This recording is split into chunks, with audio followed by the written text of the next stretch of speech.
Well, good evening. Welcome to Space Oddities. Welcome to Tuesday evening. It's us again. Sorry about that. But here we are. Hope you're all well. Hope you had a fantastic week. Hope the weather in the UK or wherever you are has been kind to you. It's been a very, very depressingly hot week in Spain. It's been up around 38, 40. Rumoured to be going up to 42 by the end of the week, which is fun. But never mind, I'm not complaining, of course, because I know that this week Britain's had its first real taste of a summer, I believe, so I was reading. So I'm so glad for you all that your summer holidays have included a little of the summer. So what have we got for you tonight? Well, we have a very special guest joining us tonight. We have Mr. Brian Harvey, who is a spaceflight author. He's written more than 20 books about spaceflight. His most recent book, all about Japan in space, was published last year. And of course, it's available from Amazon and all good bookshops. So we're going to be talking to Brian in a little while. And what else have we got coming up? Well, Lou's going to be talking to us today about some statistics to do with exoplanets. Now, as you may know,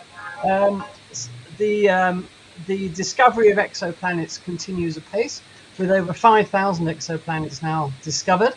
And we're just going to delve into the stats surrounding some of that today with Lou's help. Lou's not here at the moment. He's had to pop out because he's had equipment problems. He's going to try and get back in, and hopefully everything will be running normally. You know how it goes with technology. Joining us this evening, we have Michael. How are you, Michael? Hi there. Fine, thank you. Yeah, and Daz, as always. Hello. Nice to see everybody. John? And I'd also like to welcome Good evening. Aaron in the chat. So it's nice to see you, Aaron. Yeah. How are you, John? All right, thank you. It's not a little warm, but not as warm as you are. No, but there you are. Predictably Roger. That's his nickname, by the way, Predictably Roger. All right. How are you, Roger? If only that was true. Yeah. And of course, I'd be a rich man. Guest, Brian. So welcome to Space Oddities, Brian. Thank you very much. Thank you. That's okay. So what we'll do first, we'll just do the usual housekeeping things. So don't forget, if you would like to support us, now is the perfect time of the year to buy your Space Oddities merchandise, and the Space Oddities shop online, where you can buy the Space Oddities t-shirts and hoodies. The t-shirts are £25, which includes UK postage and packing. The hoodies are £40, including UK postage and packing. We have two designs available, the old design and what we like to call our Summer 24 collection design. And the t-shirts actually have an add-on where you can turn them into a long sleeve shirt for an additional £3. If you're outside the UK, please add £10 to the total value of your order. And just to show you the Summer 24 design, this is a dead sexy design, except when Daz is wearing it, as he is this evening. So yes, it's all right. There were children watching. Please sit down again. So so there we are. Anyway, we hope you'll enjoy that merchandise. Don't forget, if you would like to support us, you can buy us a coffee by scanning the link here, scanning the code here, or if you look in the chat, links for everything I've just said should have popped up in the chat. And any money you give us via buying us a coffee, of course, helps. I'll say that again. I've got my other set of teeth in tonight. Helps keep us on the air and keeps the show going. So thank you very much for that. You can, of course, click the super chat icon to directly make us a donation, and we take any donations, no matter how unfeasibly enormous. So any donations much appreciated, as always, and we do thank those of you who do donate to us on a regular basis to keep the show going, to allow us to continue week after week to tell you about the wonderful universe that you live in and what's going on in it. So that's the Buy Me a Coffee. So what we'll do, first of all, I think in time-honoured tradition, we'll go over to the man with his pulse on the something. It's Roger. You know what Roger does. So Roger, what have we got for us tonight? Right. Okay. We are. Oops. Ah, okay. This one's yours, I take it. Yep. There we go. Well, I hope so. Here's one I prepared earlier. Right, okay, so for the end of July and the start of August, here we go. So we've got a diminishing crescent moon to a new moon on Sunday, which is all well and good, which can be very useful for meteor spotting. Just as we've all seen the sun, this is what it was like yesterday in hydrogen alpha and today in calcium. As you can see, lots of activity all around, and lots to see hopefully from those results in the next few nights. This was last night's moon that I stayed up and did while I was observing other images, which you will see later in the gallery. So during the coming week, we've got the dominating summer triangle of Deneb, Vega and Altair, and we've also got the Andromeda Galaxy, which is still coming up nicely for us to view. But as you look over to the southeastern horizon, you will see Saturn coming up, and that is a very nice sight to see, even though the rings are only a few degrees off directly to disappear. So not for very long now.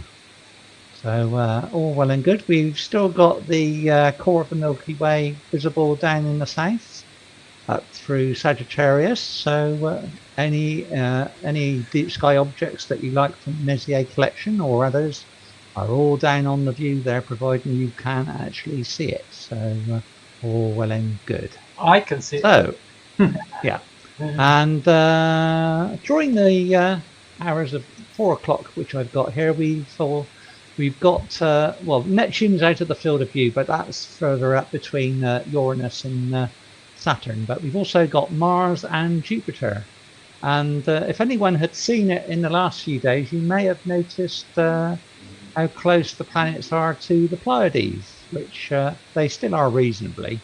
But during the early hours of tomorrow morning, we've got a very thin crescent moon joining the planets as well. So a good photo opportunity for those that would like to get up at the wee hours of the morning if they haven't been up all night looking at the meteors.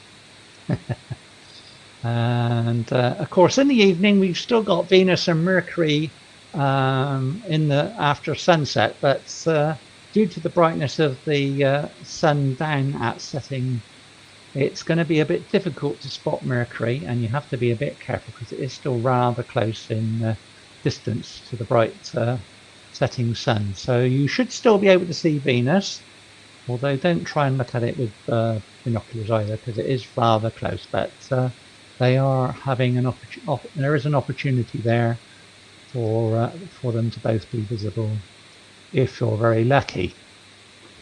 Comet Obers is still about, although it is heading down between Ursa Major down to Coma Berenices, so that's not looking too bad.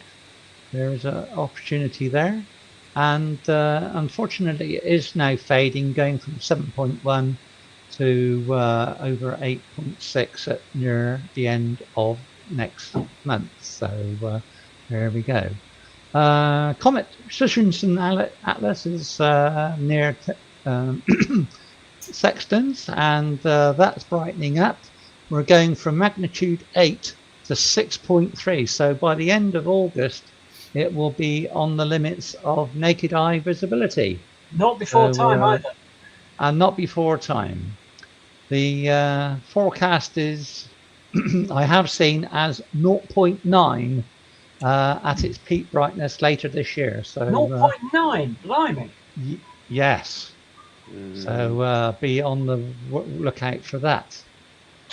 Okay, so we do have a web picture here. Oh, yes. Of an exoplanet from the constant. Yes.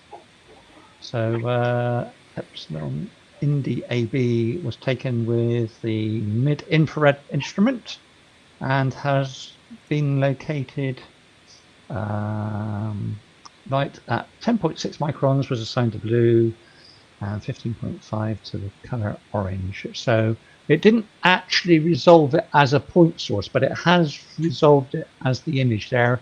The little Captain America shield there is just blocking out the star that it orbits. So we shall see whether any more of those on that solar system might be spotted as well. So it could be more than one there. There usually is, but no news about that at the moment. So on we go to the gallery. We do have some usual suspects promoting their clever photographs. We've got another solar image with Graham's sea star, so we will have a look at that with a filter that he bought, and I don't know whether he's too happy about it, but there we go. But we do have a lot of activity, as you can see from that, and some of that is causing some of the aforementioned aurora alerts, which we might get to see in the next night or two. So we shall see how that can I fares. just mention on here with the sea star, this is using what's it, a Baber filter? A Bader filter, yeah. Bader filter, which is not the filter that it's actually. It No, does he come bought with this as this was an extra one that he bought in addition to the one. And the results are because I know Kath's even got one, and the images are far more sharper. So I think that's where my next investment's going to be. So and thank you, Gerard, for your generosity. Thank you. But yeah, it looks. I mean, you can see the umbra and the penumbra lovely on there. So yeah, Very I know clear. where my next pen is going. Okay, well done for that. We've got one from Jerry, which we haven't had from a while. So here's the Witch's Broom in Cygnus. So he's managed to take 24 5-minute pictures, and this is the result. Wow! Wow! That's shows you how a lot there, and a bit of Pickering's triangle there as well, with all the nebulosity traveling over towards the other part of the development there. Lots of colour there. Very nice. Gorgeous. And from Lee, which we haven't had for a little while, and it's another one of his lovely Milky Way shots taken down in Delabole over the village and the quarry, which is his point of where he likes to go. Oh, lovely. Well done. Well, Yes. that's stunning. He Absolutely does a good stunning. job, that. Yep. Job's a good one. See the quarry there as well. Yeah. Yep. And one from Michael Murphy, and this is quite a while ago since his last one, and we've got a coat hanger cluster from outside Dublin. And this is his. Very nice. Yeah. That's stunning. And we've got the coat hanger, which is upside down, but that's neither here nor there. But Perhaps he was in lots of Australia. lot of coloured stars there as well. That's nice. Yeah. and some dark dust lanes as well to see. Very impressive, Derek. Very impressive. Right, we've got one from one of our Who's fellow that? John Press. I haven't got any information on what was used, but we've got one of Jupiter and we've got one of the Heart and Fishhead Nebula there. That's lovely. Yeah, I don't know if he wants to fill us in on some of the info on that. Yeah, Jupiter was taken with my 8-inch SCT, ×2 Barlow ADC and 224 MC. And it's actually 7 individual shots, all derotated in WinJupos, which is quite a neat little bit of software. If anyone's not used that before, it's not that difficult. Give it a go. Fishhead was taken with a 72 Williams Optics Magrez with hydrogen alpha filter and an Altair 269. And it's about 40 1-minute subs stacked together. Wow. All right. Mm. Very good. Good effort, John. Yeah, it's Very all right. good. Excellent. Well done. Excellent. And and then there's this person. Oh, no. This is what I did last night while I was waiting for the moon to come up. And this is just 3 hours total integration of the North American Nebula. Just while you're waiting. Yeah, Just while I was waiting. just Yeah. a throwaway shot. In a just 3 hours at integration time, and with my little 51mm red cat. That's Nice. lovely. Yeah. Good contrast there, Roger. Yeah, very good. I was quite pleased with that. And Yeah. because they were 5-minute subs, I only had a dozen images of each of the filters. So from start to finish, by the time I imported it into AstroPixel processor and finished it in Photoshop, that was 30 minutes. Wow. So from bad, the raw FITS files to a TIFF image from Photoshop was 30 minutes. And this is what I got. So Yeah, the hang of it, isn't it? yeah, Ian says Very nice. green. green. It's my interpretation, Ian. It's green. Or does he mean So- he's green with envy? Yeah. Well, can be. It just I think depends it's- on I how think you it- like your colours. I think it's a description of a drink. Yeah, probably. Creme de menthe. Okay. Okay. So that's what we have for this evening. Okay, Roger, thank you so much for Fantastic. that. And we'll just kill that, and there we are. So, there you have it. Now, don't forget, viewers, if you would like to send in your astro images, no matter how crap you think they are, they're probably not. So please do send them in, because we like seeing them, and we like you, the viewers, to see them as well. Please send your images to spaceodditieslive@gmail.com. That's spaceodditieslive@gmail.com. Please include just one image per email, if you'd be so kind. And somewhere in the subject of the email, put the word gallery, so it gets automatically taken out and put in a place where we can find it easily. And do send them in, whether it's deep sky objects, planets, skyscapes, nightscapes of any type, whatever it is. Anything remotely astronomical, send them in to us, and we will show them in the gallery. Now, before we go over to Brian, just want to say a couple of things about next week. Now, if you're watching the chat, you may have noticed that in the chat this evening we have a gentleman called Aaron Clevenson, and Aaron will be joining us next week as a new member of the Space Oddities team. Aaron is an extremely experienced observational astronomer who lives in the United States, and we think you're going to enjoy him being with us. So say hello to Aaron in the chat if you want to, but he will be joining us as of next week. Also next week, just wanted to have a quick chat with you about Facebook. As you may know, we have a Facebook group, which has now swollen to about 2.2 thousand members. We did originally intend that group to be some sort of support or interactive place for this channel, but it's just going to, it's just getting a little out of hand. The vast majority of posts in the Facebook group are just people posting links to articles and images, and there's very little actual interaction going on.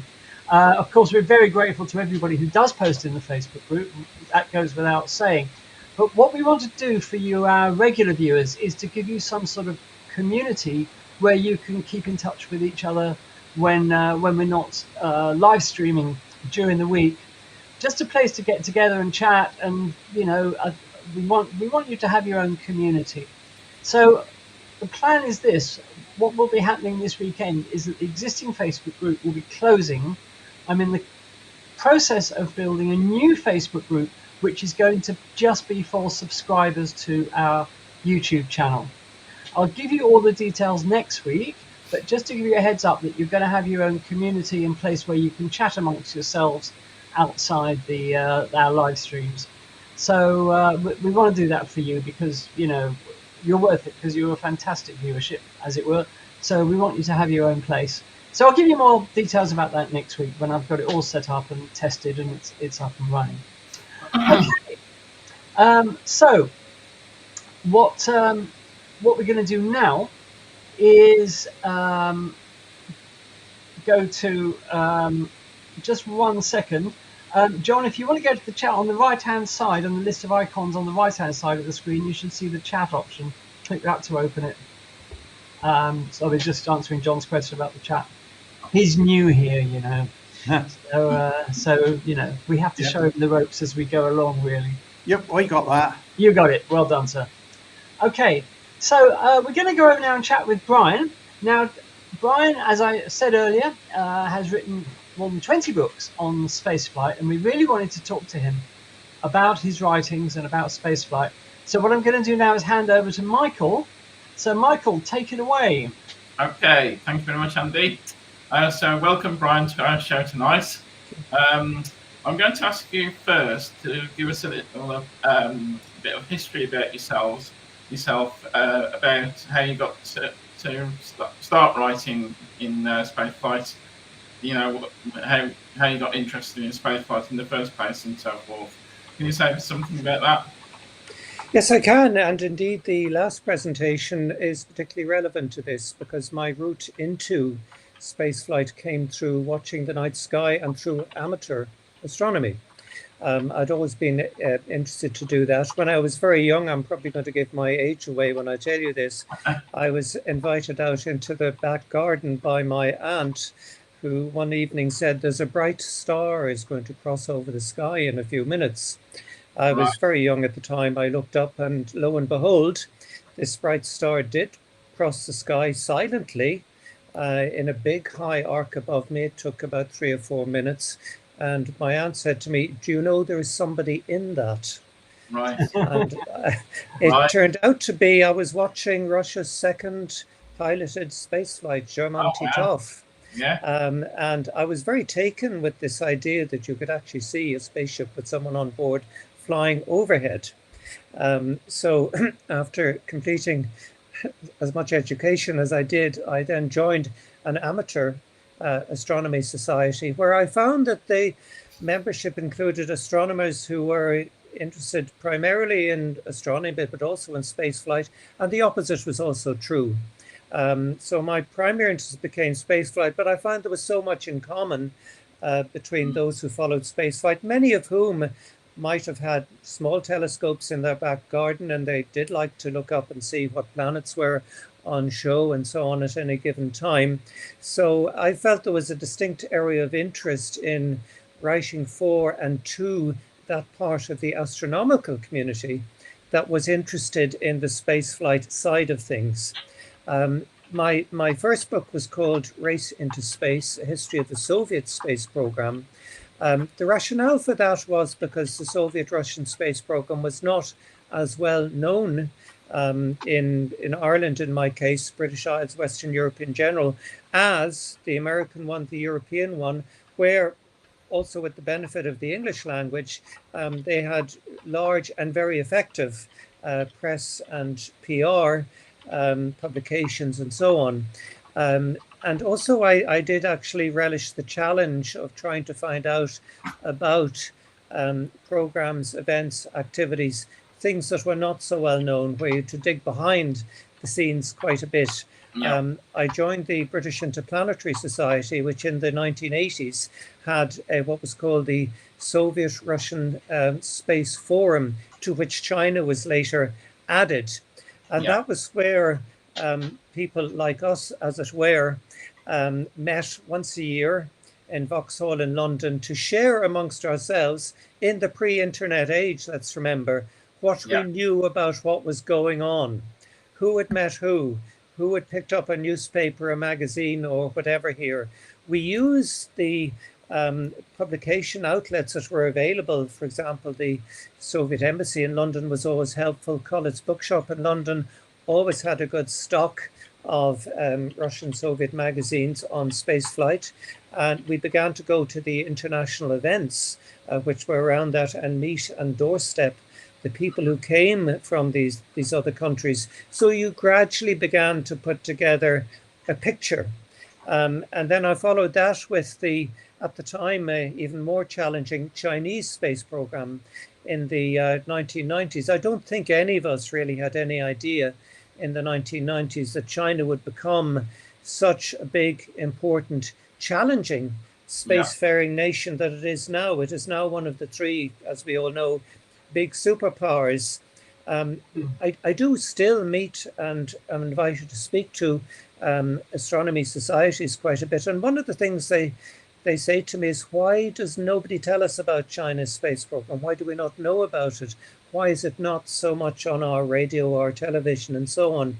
So there's been huge interest, particularly in recent years, on publications on China because it is not so well known. There's an aura of mystery about it, I think, which may or may not be merited. And also it's a faraway country which not so many people have visited compared to other countries. There's a lack of familiarity about it and so on. So those have been my two main streams of spaceflight. Spaceflight. I followed the space programs and interest in people who like a book which gives the story of one particular program of one country or a group of countries and together. For example, as so was mentioned at the beginning on Japan, do its summary of Japan's story. Look at who were the personalities, what were the difficulties, what were the choices. Country do this thing but not another thing. Some countries explored this deep space but other budgets. What have been the views of governments exploration? What's the importance of popular culture and people who do these things? So those are the kind I've tried to approach the subject. Right. Okay. Great. Okay. Right. Thank you for that. So does anyone else want to ask a question now? Yeah, I'll put this in the chat for you, Brian, as well. Just going to ask, as you said, China are really emerging as a major space power. They're really pushing hard in space. Why do you think? Why do you think they're doing that exactly? Is it for political gain? Is it military? I mean, what's the plan, do you think? I think it's interesting when we start putting them all together. The thing we have to remember is that the rocket was invented in 1274. The West through India to try to fend off the British invasion. 1790s, and the rockets that they used in London. And if you ever saw the film Sharp, you will see the use of troops in the Napoleonic Wars. So rockets reached this part of the world. Ultimate origin was in China. Chinese have a great astronomical civilization that goes back to many. They were observing the star thousands of years ago, and they wrote about it. So I think there's an ancient historical mission, scientific nation, and that as a driving force. China did undergo what it called a century of humiliation, where it was by Western powers from the 1849. Indeed, we should now addressed the crowd on Tiananmen, October 1949. He said, China has part of standing up is being an technologically advanced nation. And they were very, very far behind in 1949. Technology in China at that time was a bicycle engine. But yet they formed their 8th of October 1956. Remember the dates we'll know was before. But the space program as a means of catching the rest of the world. And they were slow. And it was from the 1990s that they began to find the economic political will to do that.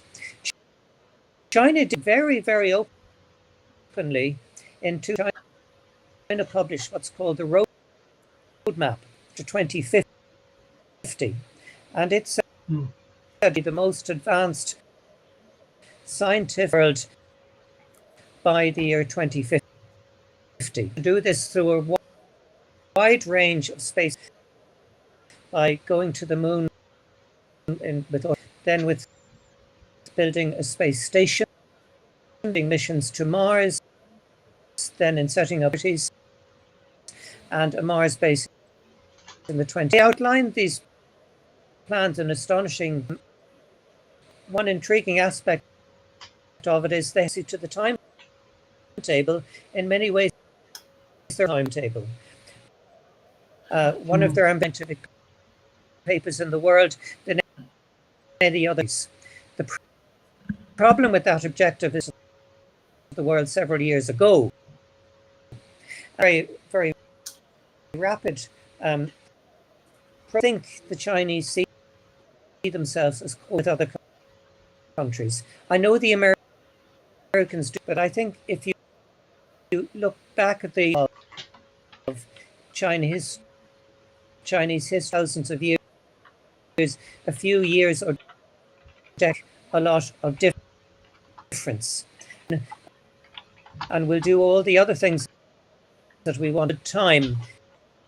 If we get that before the, if we don't, it doesn't matter. So now is, as we know, achieved a permanent presence in Gong Space Station, achievement only a month ago, which landed on the far side. The rocks put them into a return and brought them successfully back to Earth on the 20th. I know we'll all be looking forward to results of that, which we can expect out a few weeks. So I would, an analyst looking at China use the freaking four, and they said to put a place to put one's translation into English of a seat at the table among the world's top. Has achieved that. China would have liked to have a space station and asked to be so. So China's been very much on its own. I know that in the western of China, as a military space, that if you look at it, if you actually cast the proportion of Chinese function in terms of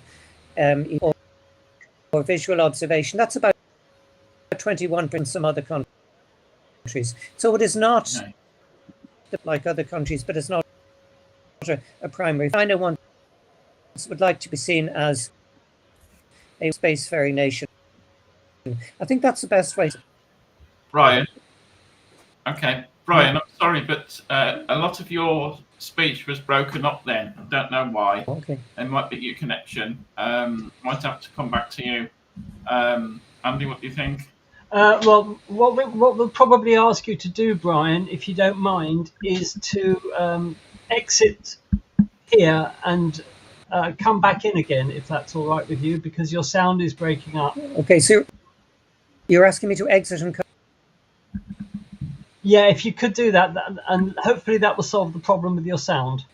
Okay, I've been here. Perfectly good picture of all of you, though, I should tell you. Okay, I'll see you back in a moment. Okay, thank you. Yeah, as you may have probably heard, Brian has a problem with his sound breaking up, so we're going to try and get him back in, and hopefully that will solve it. If not, I don't know. I don't know what we'll do.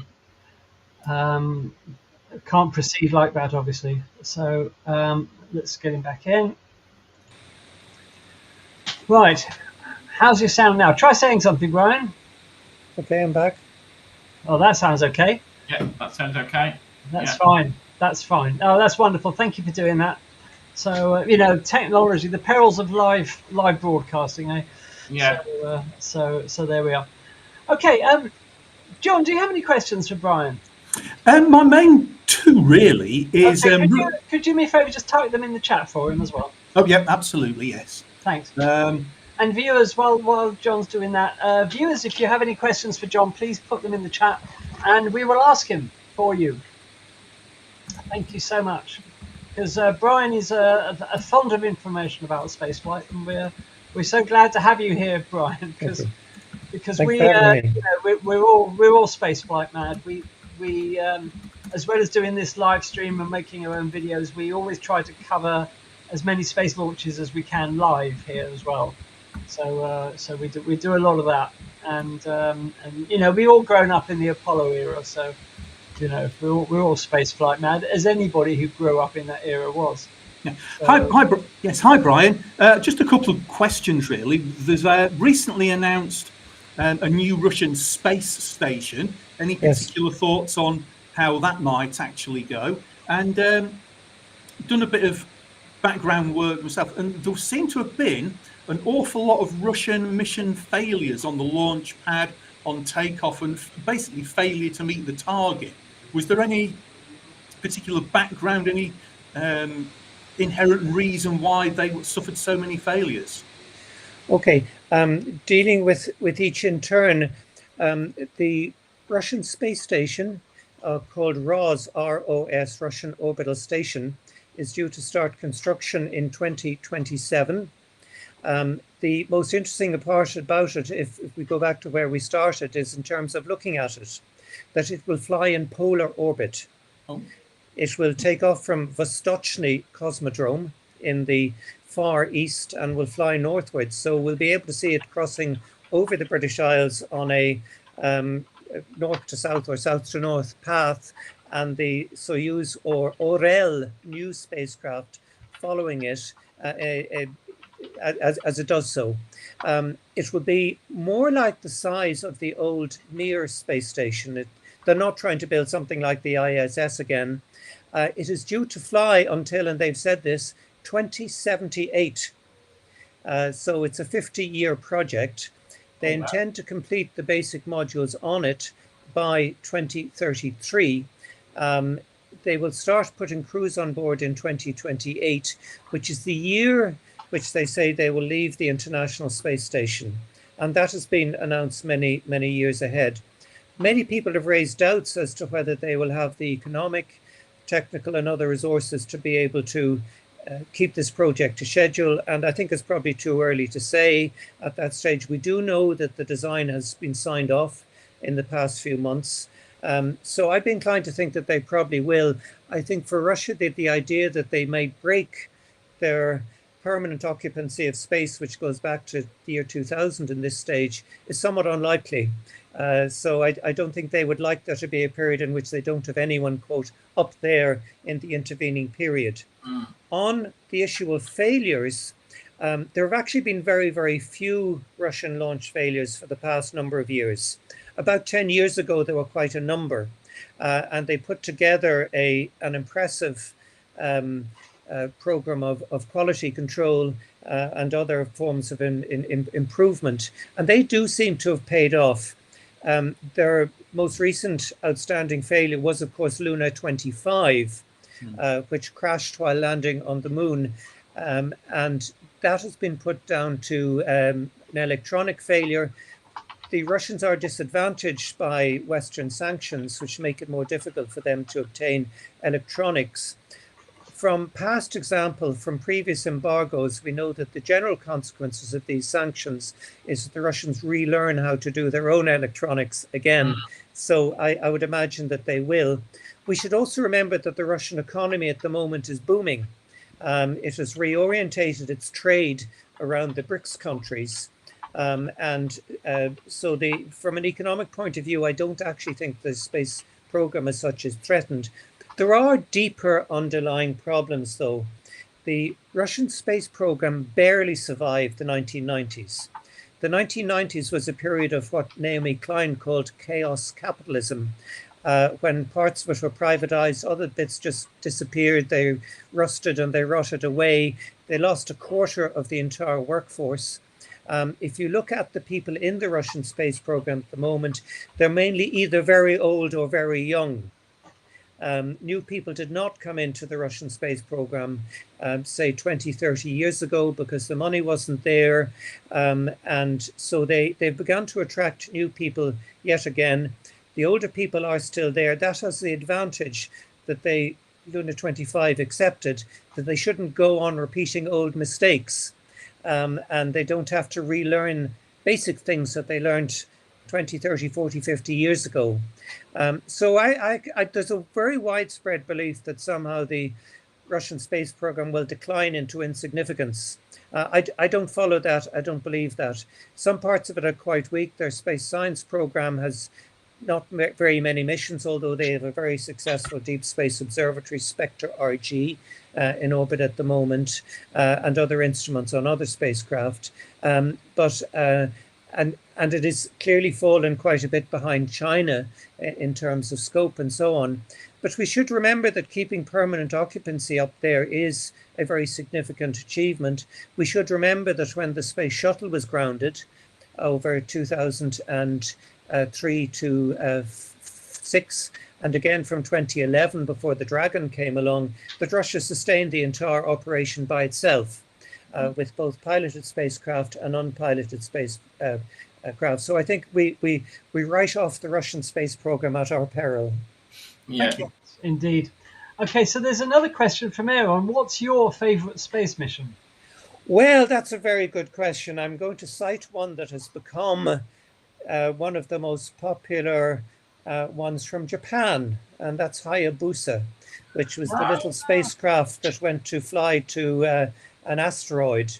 Yes. And no less than 3 films have been made about it.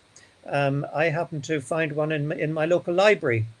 And it's edge of your seat stuff the whole way through. It's a little robot. There's no humans involved, except there are plenty on the ground teams. And it is a story of a mission in which one thing after another went wrong. The mission was almost lost on 2, 3, 4, 5 occasions. To say that they nursed the spacecraft back to Earth would be quite an overstatement.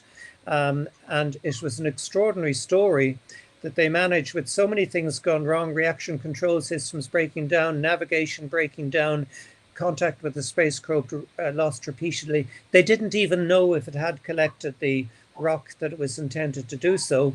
And then finally reappearing over the Australian desert in 2010, coming back and being retrieved. This is the stuff of legend in Japan. There are huge audiences who go and see film about this robot Hayabusa, and it is held up as an example of the of perseverance in the face of extraordinary adversity. And of course, it takes a good filmmaker to make something robotic really interesting, fascinating, and gripping, and that's exactly what they've done. So I'm giving you this evening Hayabusa as my favorite movie. That's brilliant. That's brilliant. I'm just going to put this in the chat. Do you think that people in other countries, 1 second. Do you think people in other countries are more interested in their space programs than people in the UK, for example? That's a very difficult question to try answer. I think there has been a lot of problems about Britain's space program. You've had governments that initially joined it in the early 1960s. There was unanimity in Europe that Britain would lead Europe's space programs. That's, as we know, not what happened. In the 1960s, Britain withdrew from ELDO. Britain was slow to join the agencies when they were set up in some senses. In the 1980s, 1987, the government famously declared European rocket launchers and piloted spaceflight to be, quote, an expensive frolic.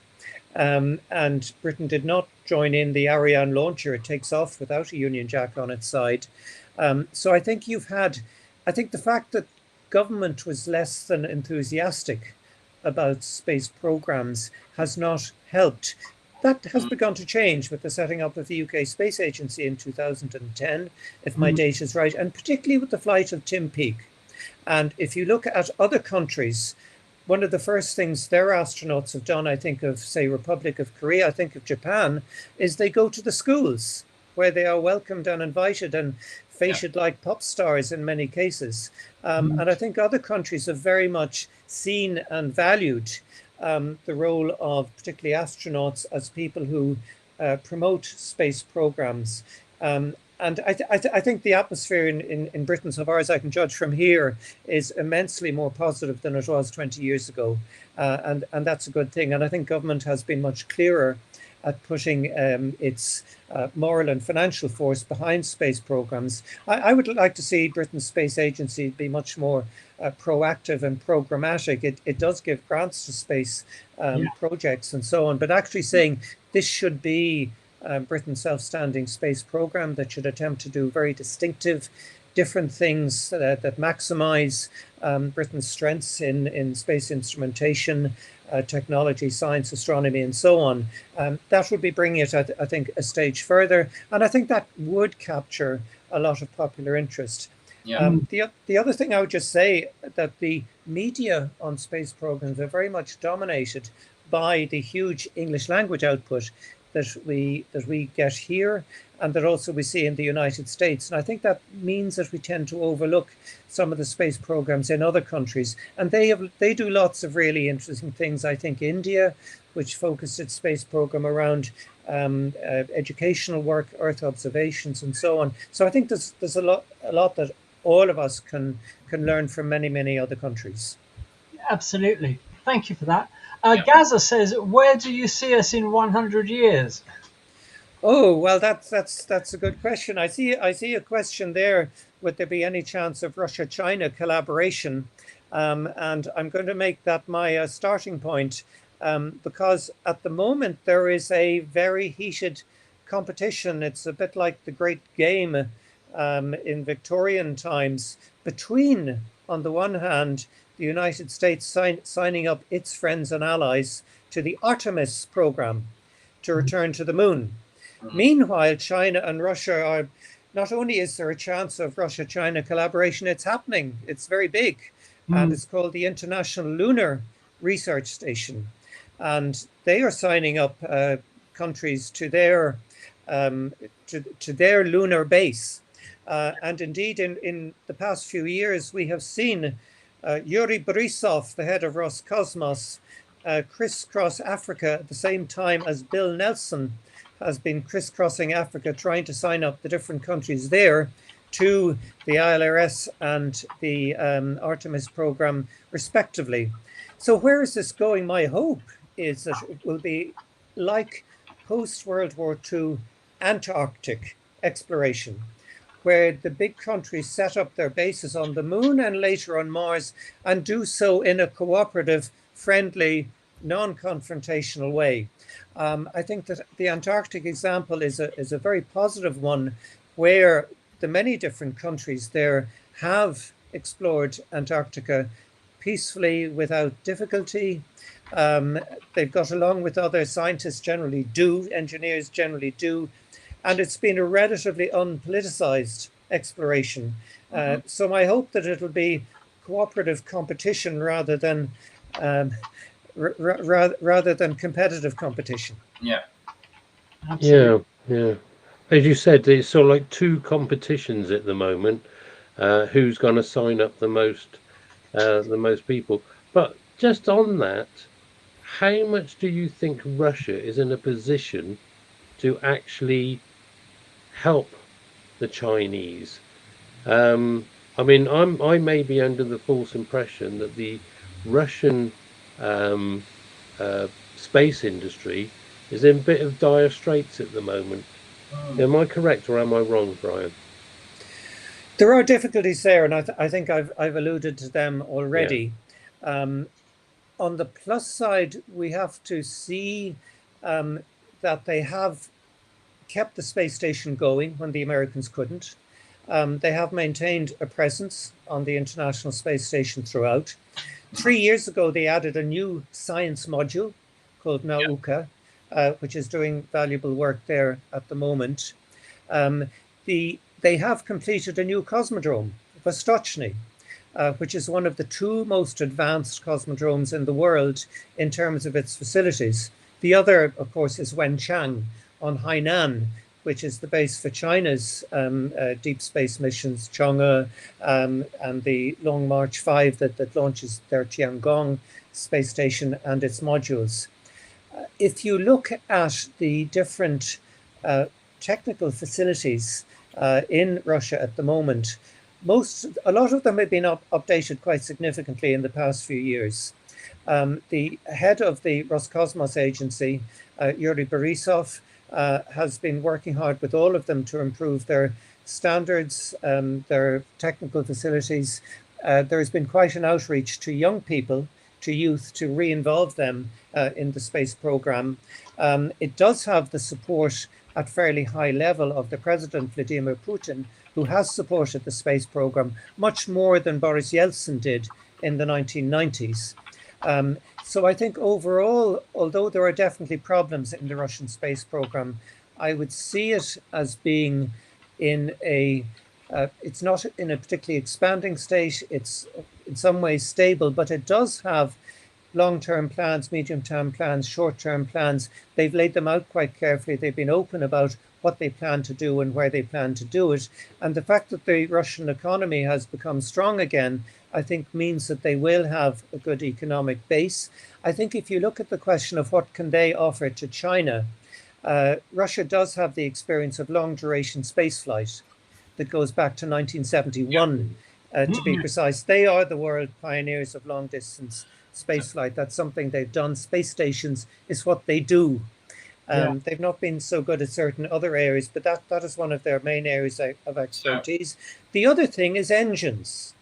We should remember that the world's first rocket engine design bureau was set up in Leningrad in the gas dynamics laboratory almost 100 years ago, 1928. And Russian rocket engines remain the best in the world. The Atlas rocket in the US that has been flying, I see, Michael, you have the Starliner behind you. Yeah. You're looking at an Atlas V rocket, but with Russian RD-180 engines. Right, yes. So their engines, and it's interesting, the Russians would not sell the RD-180 engines to the Chinese, I suspect because they gave a commitment to the US that you will be our sole engine partner for the time to come. So I think that they do have this tradition of rocket engine design. What they've said was, Sergei Korolev, the chief designer, said, at the heart of every space program is a sound, good rocket engine. Get that right, the rest will follow. And they've not been able to invest in that as much as they would like, but they are investing big time in a nuclear-propelled rocket, the Zeus, due to fly early in the next number of years. So there are distinct things they can offer to China. I'm very clear about that.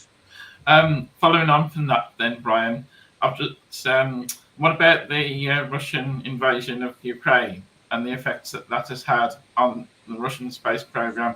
I'm thinking of Europe in particular with Rosalind Franklin rover. Yes, there was an effect on the Russian space program long before the invasion, and it goes as follows. Ukraine was a very significant part of the old Soviet space program. You will know that many rockets were made there, the Cyclone, the Cosmos rocket, and so on. They built, for example, this might sound like a minor detail, but it's not, the very sophisticated rendezvous system called Kurs that they use on the Soyuz to do all the space dockings, the Progress as well. That's a sophisticated system. When Ukraine began to move into, I'll call it the European Union Western economy, that broke a lot of the supply chains between Russia and Ukraine. And that was very, very disruptive for the Russian space, what was now the Russian space program. And in effect, they had to make their own cores. They had to replace what were Ukrainian rockets with their own ones, which they did, like the Angara. like the Soyuz 2.1V. So they've had to do a lot of substitution already there. The actual practical effects go back to 2014 when the first sanctions against Russia were introduced, and these have become clearly much more severe since 2022. The precise effects are that obviously the Ukrainian connection is pretty permanently gone there. There was a completely different response to the invasion in the West. The European Union cut off all contact with Russia immediately. It pulled its staff out of the Moscow office within a week. It closed down the Soyuz rockets that I think there's still 4 sitting there in Kourou in French Guiana. It actually turned off all the European instruments on the International Space Station on the Russian segment. Right. Germany turned off its telescope on Spectre RG. And so on and so forth. There are many other examples of that. By contrast, the United States said it's business as usual. We are so joined to Russia on the International Space Station that there is it makes no sense for us not to continue collaboration in the way that we always have. Yeah. There were conversations between NASA and the Congress immediately, and all Congress men and women and senators took the view that, yes, NASA, you need to continue to do business with Russia. The exact opposite decision in Europe. And I think historians should be amazed that such contrary decisions were taken in that way. So Russia has become quite isolated as a consequence, to answer the very good question here, quite isolated, but that has propelled its movement toward China, toward the BRICS countries. It's interesting that when the issue about Ukraine first came up in 2008, when NATO announced its intended expansion to Ukraine, which was the point at which the conflict can probably be traced, Russia at once began to build BRICS. BRICS was convened in Ekaterinburg in 2009. And then subsequently the Shanghai Cooperation Forum. So Russia has began a long-term project to reorientate its space program around China, around the BRICS countries, and the global south. And if you look at what the long-term projections of the people like Goldman Sachs and the economic consultants who tell us what is the economy going to look like in the next 20, 30, 40 years. They say it's the global south. They are the areas of economic growth and expansion. So in a sense, Russia and China are reorientating themselves around those parts of the global economy that they predict will grow the most and with whom the most business can become. I know that's a somewhat long-winded answer, but I think it explains the different elements of a very complex picture that we're looking at present. Yeah, thank you for that. Great, thank you. Just a quick one, Brian. Historically, when you started your looking into the Russian space industry, they did have some pretty startling disasters on the launch pad. Some of them seem to be self-induced in a way. I'm talking about the Nedelin explosion and things like that, because with the Nedelin explosion, they'd already started to fuel the rocket, and General Nedelin turned up. I think I'm pronouncing his name right, and they decided to all go and have a look at the rocket, and they were actually in the compound when, for some unknown reason, it exploded, and of course there was a great number of casualties. And if you look at my question, I says, and are they complacent? Because even today, when I watch Russian launches, up until sort of about 15-20 minutes before, they're all still wandering around the base of a rocket that's actually fueled and waiting to go. So do you think there's some sort of completely different mindset with the Russians than from the Americans? Yeah, you're quite right. There are it's interesting this answer that you described there, something for Brazil in Alcantara there, and there were many civilian casualties. So it's not something that is unique. As for and so on, they are certainly quite different. You can get quite close to before launching takes off. I'd said, well, it's not actually pressurized. If an accident or a disaster are quite small at that. I think we need to be careful. Seeing Russia or China accident was in 19 where there were casualties. Sorry to be rude, Brian, but you're breaking up again. We can't hear you. Would you like me to Sorry, come we can't hear you. Come back again. Shall I exit and come back? Yeah, if you could, that would be great. Okay. Thank you. Will do. Shame. That's strange. I don't think it's a physical problem with the microphone. It's something else. It's a buffering problem. Hello, Lou. Welcome back. Welcome back, Lou. You're on mute. You're on mute. Right, hang on. Let's let Brian in again. Oops. I think there's a very clear answer to all our technical problems today, and that is that I'm sure Mercury is retrograde. Hang on, I'm just going to get Brian back in. As long as it's not in Uranus, horoscope. You've been reading your horoscope. Okay. Yes. And Andy, we're back on, are we? Yes, we are. That's great. Yes. Brian. I have undiminished good quality sound from you throughout the entire period. Just back to issues of safety. The Russians, indeed, if anything, would regard some other countries as being not as committed to safety as they were. And the classic example, of course, is the space shuttle, where there was no escape system. On the Russians only ever did 2 launches, human launches, without an escape system. And they were Voskhod and Voskhod 2 in 1964-5. And as you know, they have an escape tower on the very top of the Soyuz. And when Soyuz T-10 exploded on the pad in 1983, the escape rocket fired, and it brought the 2 cosmonauts on board to a safe landing 1,500 meters away.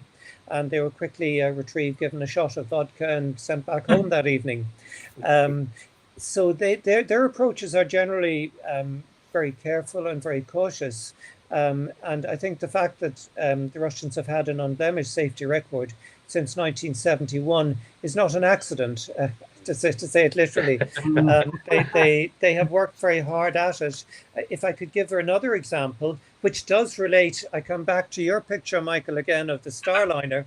Yeah. There was a similar problem on Soyuz 2 years ago when there was a coolant leak, you remember.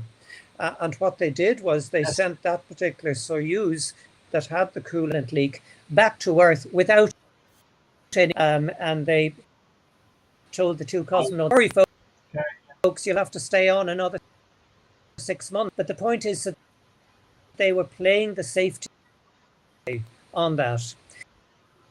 So Russian space program, we have to look at something that good safety record, Chinese as well, and indeed Russia not win the moon race. We had a rule that we will not. We've done it with an unmanned space. That was the rule. And moon twice in September 1968. Going to do this with Apollo 8, and your mind, you've never put a crew on, and you're sending it out to the moon on its first. Pressure by the cosmonauts on the chief design on the moon with the crew ahead of Apollo 8. The launch windows were perfect for them, but they said no. So it is in many respects a very conscious program. Right. Well, anyway, we won't keep you anymore, Brian. Thank you so much for being our guest this evening. It's been lovely to meet you, and the best of luck with all your writing. And everybody at home, go out and buy Brian's books. They're all listed on Amazon. Go and buy them because they're fantastic. So we'd like to thank you for being our guest this evening. And you are welcome to just drop into us anytime on a Tuesday evening if you've absolutely nothing better to do. So we'd love to see you anytime. You're always welcome here, Brian. Okay, thank you very much. So indeed. I'm delighted. And Thank you, Brian. the other Thank people you. who It's have lovely to meet you. Brian. Lovely to meet you. tuned in, you all. lovely to meet you too, and take care of yourself. And everybody in the chat is saying bye-bye, Brian. Hope to see you again, Brian. Yeah. And you're always welcome. I'll be in touch. I'll be in touch, Brian, as well.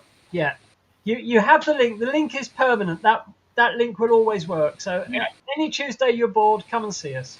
Yeah. I'll be in touch by email tomorrow, Brian. Okay. All right then. Bye-bye, Brian. Okay. Bye-bye. Take Bye. care. Bye now. Bye. Bye. Hey. Ah. Right. Do apologise for the problems with Brian's sound, everybody. During that, bit of a shame, a big shame really. But the problem was definitely at his end. Not quite sure why. I don't think it was a physical problem with his microphone. I don't think it was a loose connection because it was working for a while when he was coming back in. Some sort of buffering problem, I think. Anyway, Yeah. thank you. I'm just checking the KP index to see if Yes. the sun's interfering with us. Ah, Okay.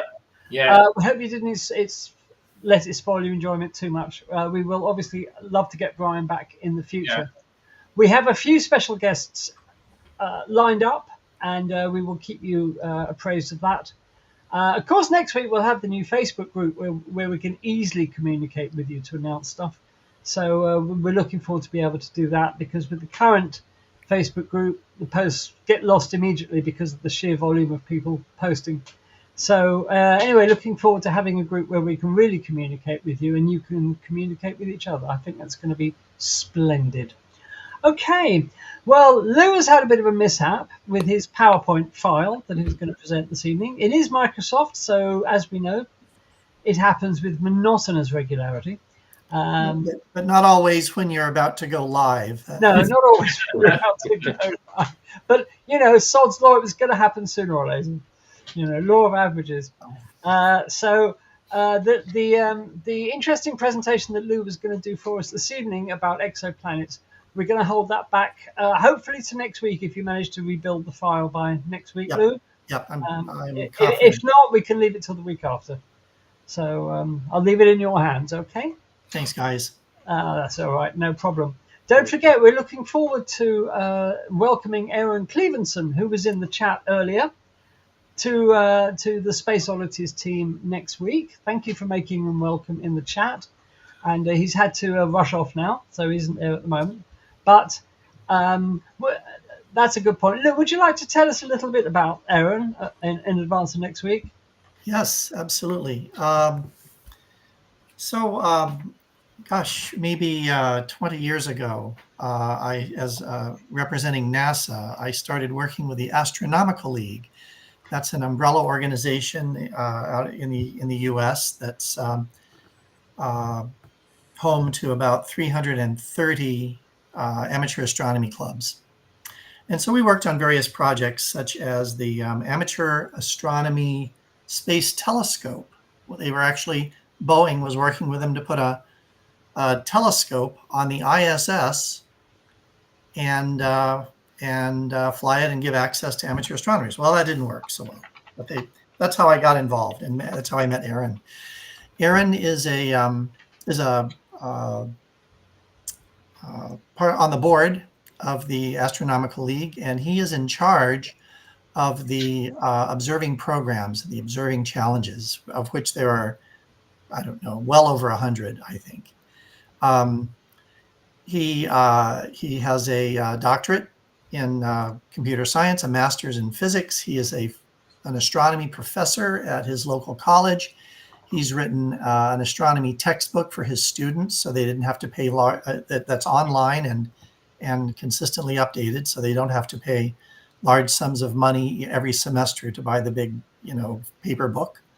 And he's just a great guy. And so I've been working with him on NASA Astronomical League challenges for a long time. And and thought he'd be great for the show. So hopefully he will be able to make it next week. Absolutely. Lovely. Look forward to it. Yeah. And Aaron's focus is very much on observational astronomy, isn't it? Yes, some spectroscopy and photometry. We're together. We're trying to get the league involved in all of that. But yeah, mostly observational. Yeah. So we thought Aaron would be a lovely addition to the team to help you out with observational astronomy, and we've got some good plans for doing that. And there we are. So we'll introduce you to Aaron next week, and it'll be great for Lou because he won't be the only American on the team. So I've been lonely. I have. Yeah, I know. Well, it shows. I can't say the words right. So. You don't know how often we go off the air here every Tuesday, and Lou just dissolves into floods of tears. He's so lonely. Back in his box for a week. Yeah, absolutely. We always have to have lots of Kleenex on standby when Lou's here. Yeah, you see. Yeah. So anyway, he's not really lonely anymore. We're going to have another American on the team, so that'll be fab. All right. Fantastic. Now, what was I going to say? During the last week, Daz has made an absolutely sterling effort in creating 2 new videos for the Space Oddities channel, which you can look at now. We've started a new series on the channel called An Astronomical Life. The first video in that series, where we look at the lives and careers of famous astronomers. The first one is Sir Fred Hoyle, and the one that I just uploaded today is Dame Jocelyn Bell Burnell. So you've got 2 new videos about the lives of those respective astronomers to look at on the channel. More will follow soon. Daz's next one he's tackling is Kepler, because he did make exceedingly good cakes, and that will be up on the channel hopefully within the next couple of days.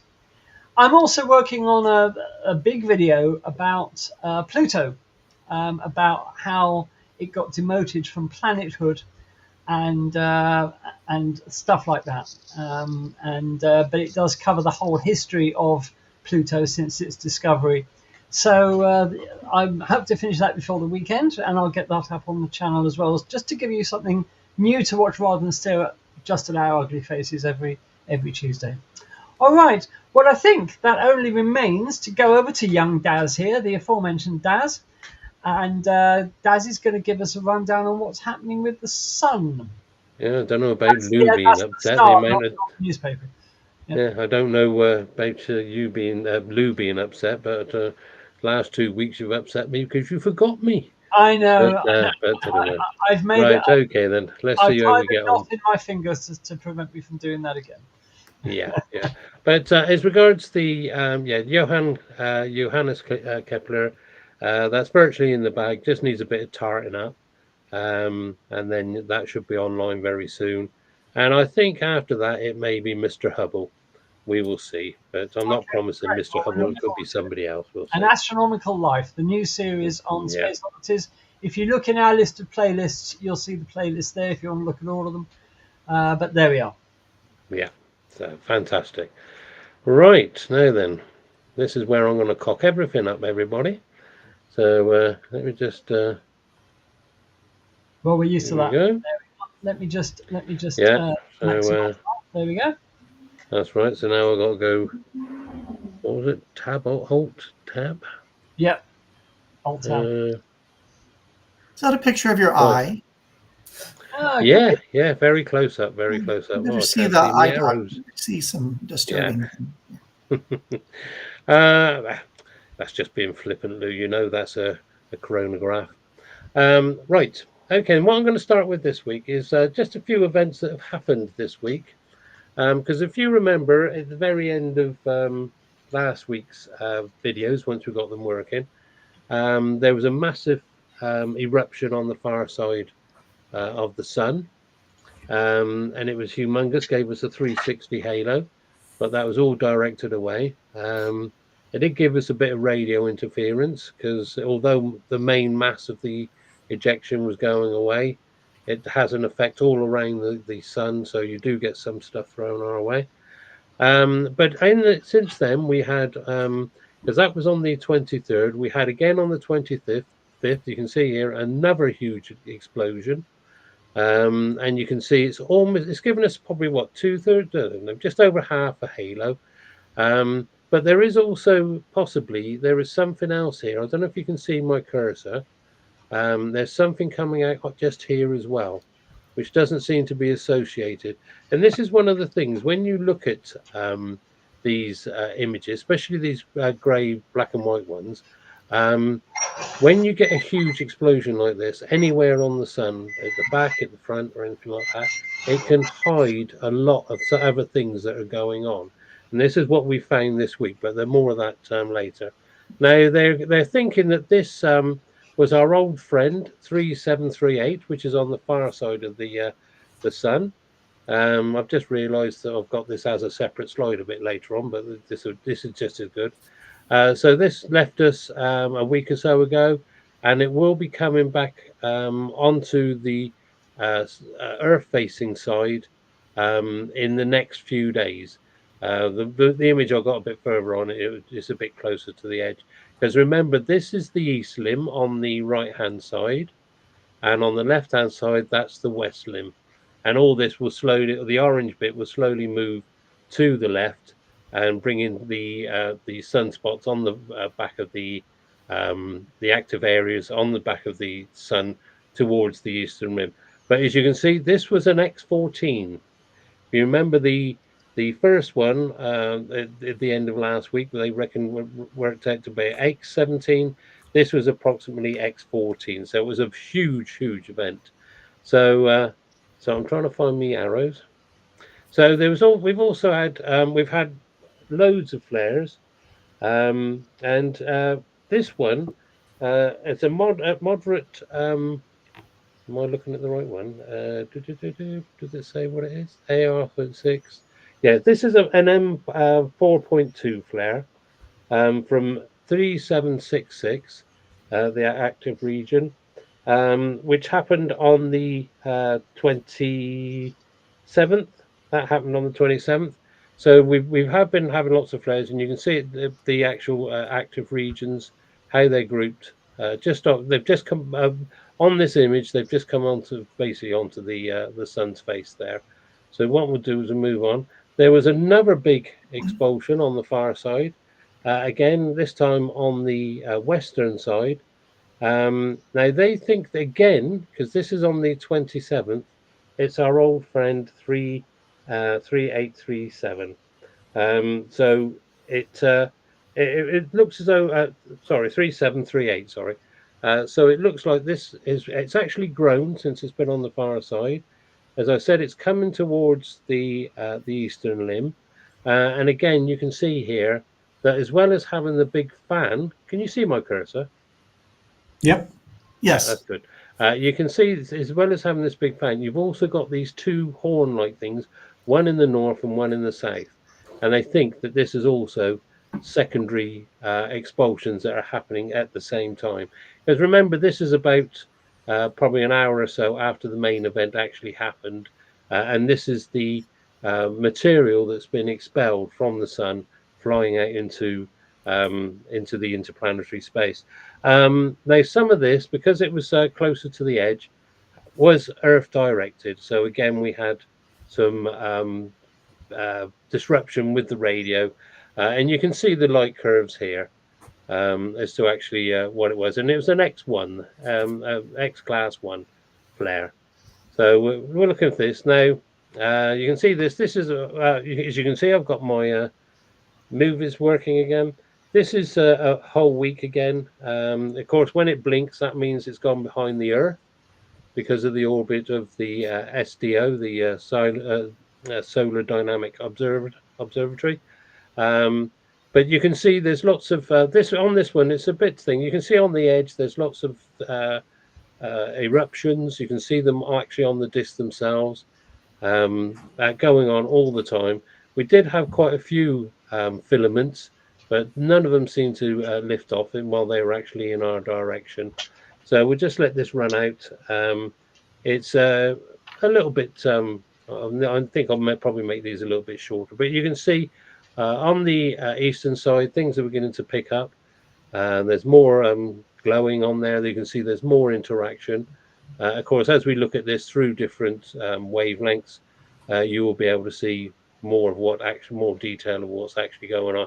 And just at the on there, if you look at the 2 o'clock, there's just been a big eruption, and you can see these huge magnetic loops at the 2 o'clock. So, and then again on the at about the 8 o'clock, again there was a flare right at the end. So we'll just move on. Now this, I'm going to have to start this one. This again is in, now what we're looking at here mostly is the magnetic fields that are protruding from the actual sun's face. You can see that the arches, you can see some of them are stretching way out into space. You can see some of them flaring. There was a nice flare just there, just below the 9 o'clock there on the eastern limb. And you can see all around all these things going on. You can see in the center that the action is going on, but of course, because it's head on, we don't get to see it so well. But you can see that these active regions are broiling, and that shows that there's actually flaring going on, especially on the group just over here. Here, as they come along, you can see it gets more and more built up. There's more magnetic interaction going on, so more flares. And there was a massive flare just then, just about the 10 o'clock region. If you want to go back and have a look at this, you'll see that. But look at these arches coming around. This is all the action that's still on the far side of the sun, and it's coming our way. And these are the ones that have been giving us the big expulsions on the far side. So just let it finish. There you go. Right, now what have we got next? Moving on. So here we are. This is just 48 hours. This is the last 48. It's actually still the 29th. But just watch these regions in the middle here. They're just absolutely bang, bang, bang, bang all the time. A lot of them are very small, but we did have at least one X-class flare. At one point, what was it? 1.2. I've lost my bit of paper. We did have an X-class flare, which was a 1.5. And we also did have a second flare. I'll play this one again because it's a bit faster. But again, oh, no, we won't. Let's go back. So I'll play this one again because it is a bit faster. You can see it's just bang, bang, bang all the time. There was an M9.9 flare. So if you want to split hairs, that was an X-class flare. But again, you can see the action going on around the eastern rim and the western rim. But in the center, you can see some very big flares going off. But they really didn't amount to that much. But because they are happening, it's kept our magnetic magnetosphere surrounding the Earth, kept it ringing, if you know what I mean. It's vibrating because these things are coming, they're hitting us, and they're just rattling our cage. So if anything big does come along, then there's a good chance that we may, if everything's correct, get some auroras. I've lost my cursor. There he is. Right, so now this is what you like to see. That was the big explosion right at the end of last week. And as you can see, all through the week, we've had explosions and expulsions throughout the week. But as I said, most of these are on the far side. And as I said, because they are big and that they're so, they fill the screen with all this matter, we are missing lots of things that are earthbound. You have to really study the actual coronagraphs in the grey ones we were looking at before, so you can pick out the smaller, what they call stealth CMEs. See, there was another huge one there, which is virtually a 360, followed by another one. And hidden within these, if you know what you're looking for, you can pick out other expulsions or other flares that have happened on this side, which are earthbound, and we have had a lot that are earthbound this week. And let me just look. Now, these are the events that have happened in the last past 48 hours. You see in the M flares are getting larger now. Mainly 3766 and 3762 are the big boys.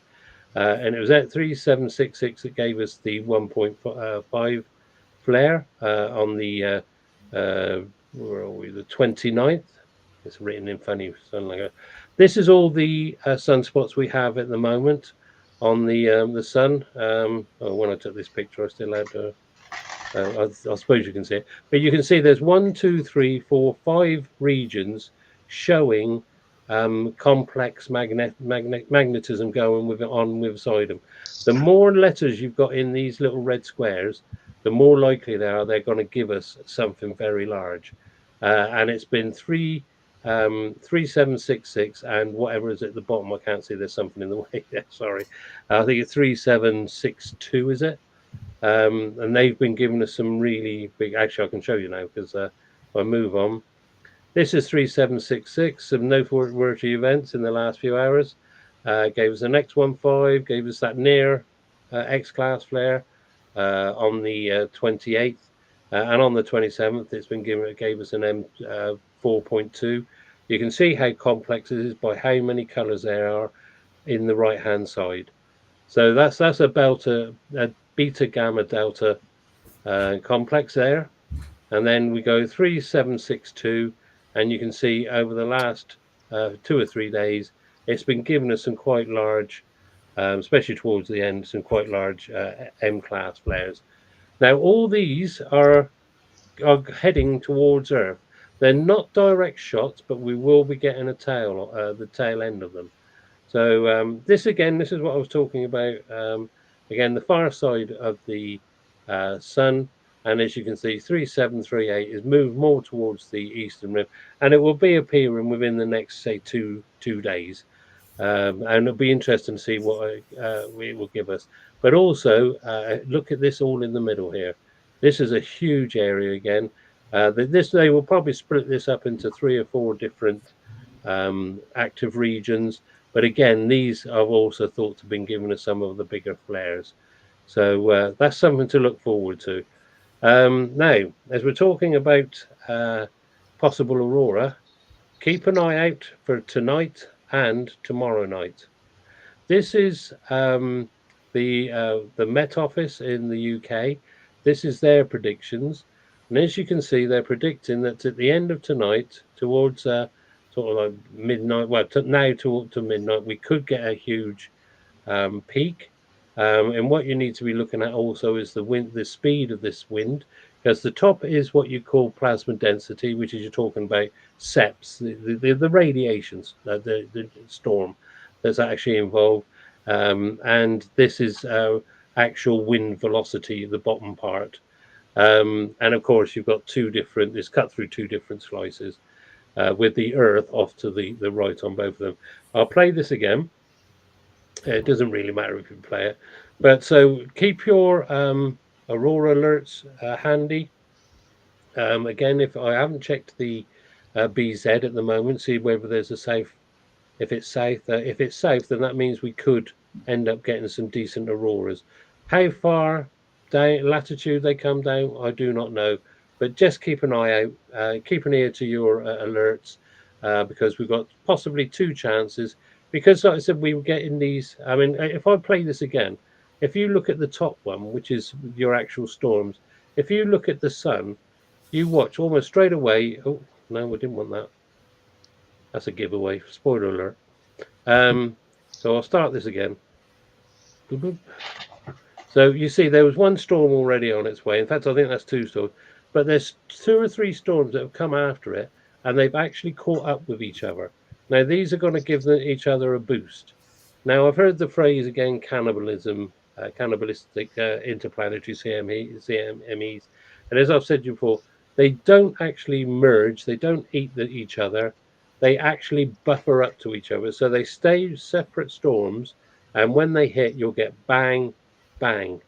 You won't just get 1 big bang. You get bang, bang. If there's 3 of you, you get bang, bang, bang. And that's what's happening. And this is what you can see here. This is what they're expecting. Again, this is a prediction, so it's not gospel. So that's basically it for the sun. Keep an eye out, look out for the next couple of days. If you've got some clear skies, have a look to the north, point a camera to the north, your phone or anything, take an exposure and see what you get. There could be something there, you do not know. and we could get something quite spectacular. It's not going to be May the 10th, sort of auroras, but yeah. I noticed that on YouTube, I've just got a picture of. I've just got your pictures on there. Have you lost the stream? No. Can you still see this? Sorry. Because it's not on the YouTube that I can see. Ah, There we are. there now. Right. Okay then. So anyway, just as for today, when did that drop off? Do you know? Because I've probably been talking to people and they don't know what's going on. No. Sorry, that was me. Just a few seconds. Don't worry. Oh, okay, then that's good. So today we had the last launch of an Atlas V, carrying a hush secret military satellite. It happened early this morning in the USA, just as it was coming up to daylight. And I just want to show you these images. The takeoff was absolutely spectacular, but because it was the dawn was just breaking, I just want to show you these pictures. Look at the color of that sky. Wow. The actual some of that's actually been washed out. It was a much vibrant when the apparatus I was watching it on before, but that's absolutely gorgeous. This was all more purpley and pink and things like that, but I think that's an absolutely gorgeous image. You got the reflection of the sky in the lake here, but it was absolutely fantastic. And there was one more image just after it had actually gone, and that was it. You got the sun coming up. You can see the contrail, and look how the sun's catching the top of that. That would be great for the gallery. Yeah. That is, and this is it. This is the sort of thing we would like. Anything which is atmospheric. You can see it was NASA Spaceflight I was following, and it was absolutely gorgeous. And also, we had a jellyfish. It wasn't the best jellyfish I've ever seen, but as it got right up to the top, the expansion of the exhaust spread and spread, and we had a fantastic jellyfish. And if anybody's never seen one, you've got something to look forward to when it actually happens. They only happen when you get flights just take off at just before dawn and just before nightfall, just after nightfall, when the sun's gone below the horizon, and it catches the exhaust when it's right up into the air. But yeah, so that's it then. Thank you very much for that. So I hope you enjoyed that, and keep an eye out for those auroras. I'm not promising anything, but you never know. It might just kick off.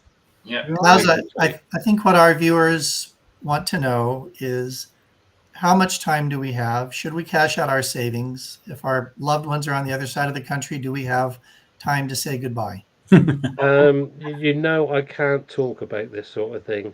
We cannot cause panic. No, of course, if we survived May the 10th, which was quite a big. That was what was it? Was it a 5 that hit us? A G5 storm, and we had beautiful auroras. Of course, when we go back to I've forgotten the name of the one we use as a baseline for big Carrington event? The Carrington, thank you. Yeah, thank you. The Carrington event. I had Monday stuck in my head. But yeah, the Carrington event, that was something like an X-34. They've back engineered that to about an X-34 or somewhere around there. So that was a massive event. And we survived that. And going back through the ice cores and the tree rings, we've suffered far, far bigger, and we're still here. We may have mutated a bit, some of us. It looks like something that's made some people stupid, but we will get out of that. We'll let that work its way out of the system. But, yeah. Sorry. Ian says, "I'll blame Daz if it all goes pear-shaped." Oh, no, fair enough. I don't care, because we won't be here. If it does go pear-shaped, you know. I mean, it's like when people are talking about when we collide with Andromeda, and they're That's worried not about till tomorrow, is it? No, that's Thursday. It's when we collide.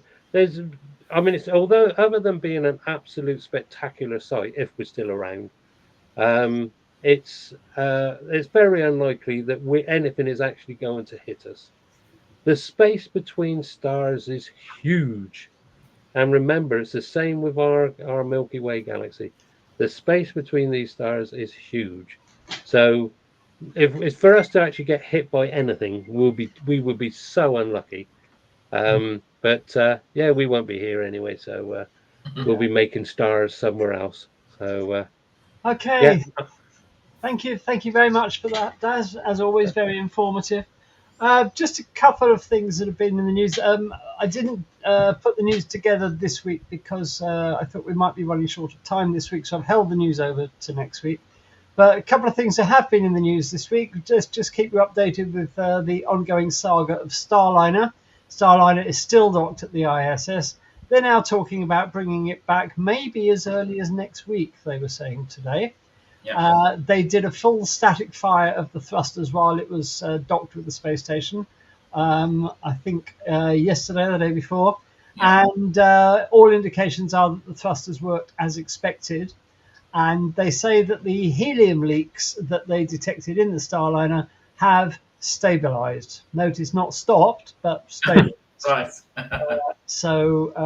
But they're fairly confident that the flight back is going to go without incident.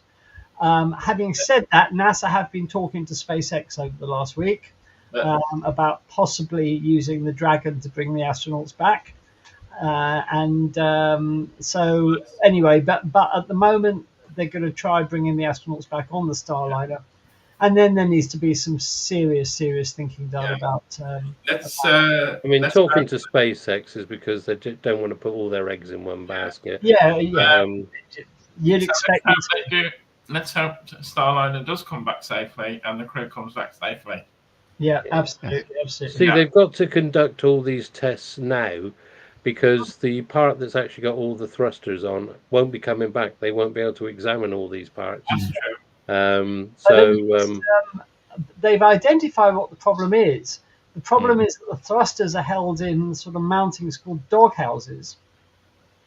And because of the way that the thrusters were being operated manually, more heat was accumulating inside the doghouses as time went on.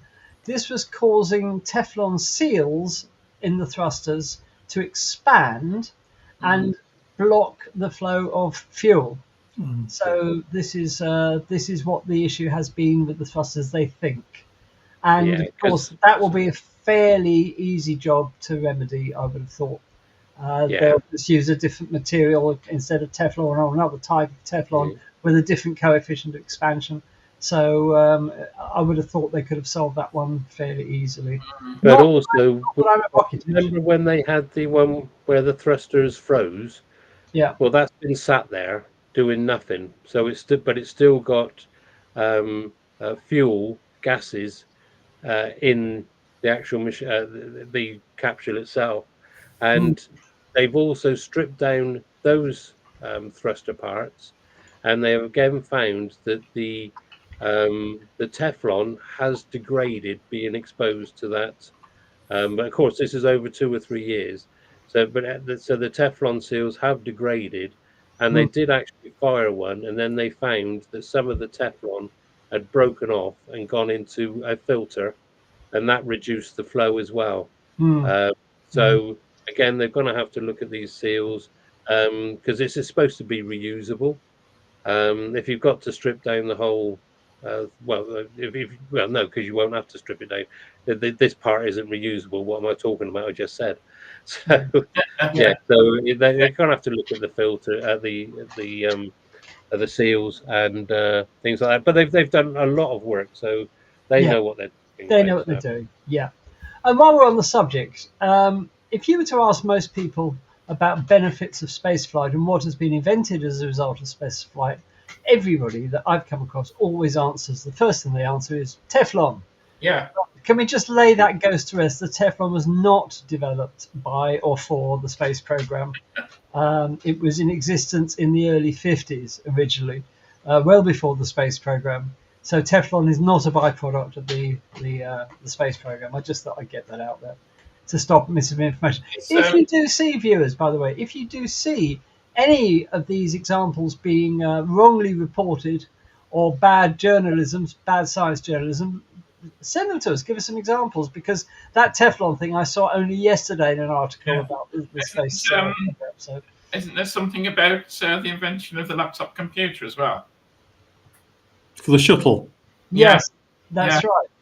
Which is equally... Wasn't it invented before the shuttle, and then... Yeah, it was. Yeah, yeah. Absolutely. Yeah. So, if you see any examples in the press of bad science reporting, tell us, and we'll mention them here, and in an effort to shame the writers, because some of the writing out there is just dreadful. So, at Space Oddities, we always try and be as accurate as we possibly can with the information we give you. And we do a lot of research to make sure that it is. So, if you see any sloppy science writing, take a photo of the offending piece of text and send it to us at the usual address, spaceodditieslive@gmail.com, and we'll talk about them. And if we have enough of them, we'll make it a regular feature, because it's important to kill this misinformation, isn't it, guys? It's important. And I think you've already got the title as well, Andy. That would be a good feature for our program. I mean, I guess we can't use the title "Bad Astronomy," but we can say really stupid astronomy. Well, that's what I was thinking. We could do it on a regular basis. If not every week, then accumulate a few. Already said a title, sloppy science. Yeah, absolutely. So there we are. So if you see any examples of bad writing, then or if you're just not sure, if you find something that sounds incredible and you want to check it out, tell us. We'll tell you. Yeah, absolutely. Well, one of them was the other week, wasn't it, when we were talking about redesignating what a planet was, and wasn't it? They said it's got to be 2,323 or something like that, 2,023 kilograms or something, like that. Yeah. And it wasn't. It was actually 10 to the power of 23. Or 2 to the power of 23. I weigh 2,000 kilograms if I had a big dinner the night before. Exactly. Well, we said this must be wrong, but it was the only report we saw on it. And they hadn't put the power to 20. They put all the numbers the same, so it just read completely wrong. The wonders of using Wikipedia. Yeah, absolutely. And only today we had another example. When I was looking up Brian's books on Amazon, Amazon said his first book was published in 1794. Yeah. So he's looking good then. Yeah, absolutely. He's looking good, isn't he? Yeah, that's what I thought. Blimey, he's a lot older than I thought. So these sorts of silly things, we like to have a laugh about these things. So we try and keep it light. So if you see any examples, send them to us. Or give us a link to where we can find them. spaceodditieslive@gmail.com, as always. Gazza said, I heard the world is flat. I was just going to bring that up. That's one thing we won't touch. We don't want to offend people. I think it's B flat. It's turtles all the way down, Gazza. So there we are. And Ian says, I write for Wikipedia. Watch it, mate. Oh, Michael, you're on notice, mate. I think that explains it. Yeah, absolutely. Ian, all right, then. So don't forget, next week on Space Oddities, we will have Aaron Clevenson joining us for the first time as a member of the Space Oddities team. His focus will be very much on observational astronomy. And we hope we will make him welcome in the traditional fashion. As for the rest of us, I'd like to thank Michael for introducing us to Brian, especially, and Daz, the little son that he is, bless him, and nice to see John back tonight on his second outing with Space Oddities. Indeed. And we hope he'll be back next week. And then Roger, of course. Thank you for your ongoing Sky Guys, most useful, Roger. And thank you to Lou as well. And sorry to hear that you had bad Microsoft problems tonight. We'll make up for it next week. And just to whet your curiosity, I bet you all think you know when the first evidence of an exoplanet was, and you are all wrong. So tune in next week. Ah, Something to look forward to. we'll And have don't to- forget, everybody, Perseids. Perseus. Keep Yes. Yes, we got Keep Perseus. looking up. You've got a clear sky and it's dark. Yeah. Keep looking up.